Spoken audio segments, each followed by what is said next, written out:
what you can see today, where this stream comes down, it comes to a point where it's cut away the bank.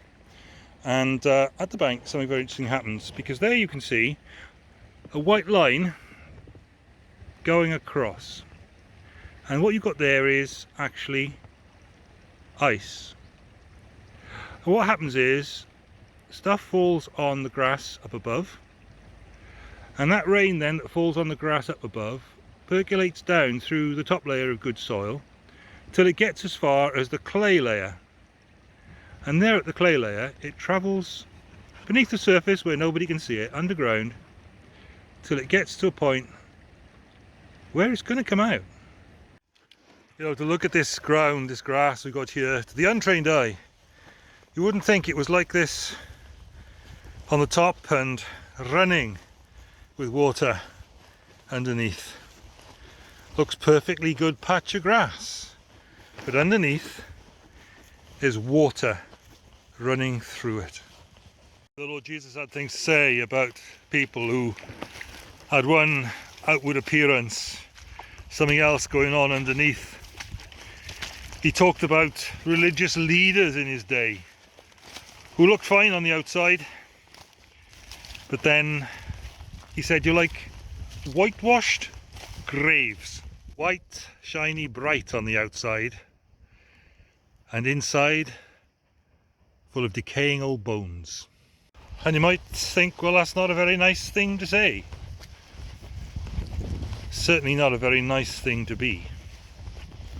You know, sadly I've known it to be a fair criticism of Christians, Christian leaders even, and churches. They're fine looking on the outside, but then something comes out.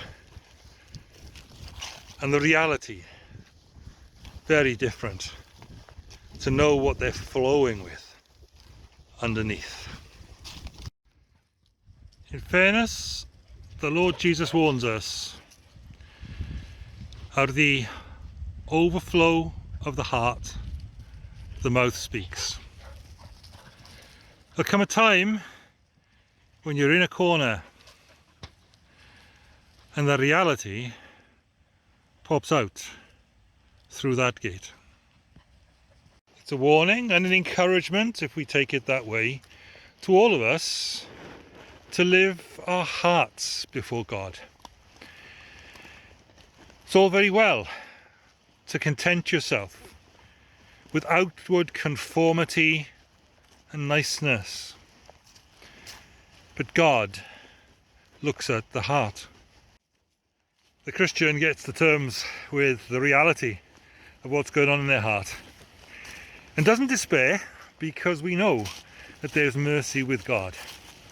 But because of what we know of what it cost him to pay the price of our heart rebellion and failures, because we know that, we want to deal with that.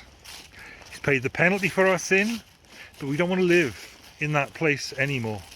We're not content to leave all sorts of things flowing under the surface, not have them out and dealt with by him.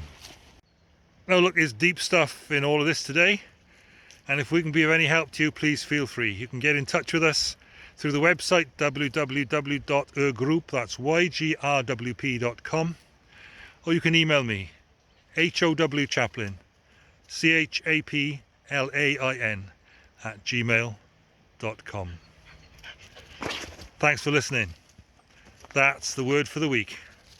Hope you have a blessed one with the Lord, living not under cover but in his light.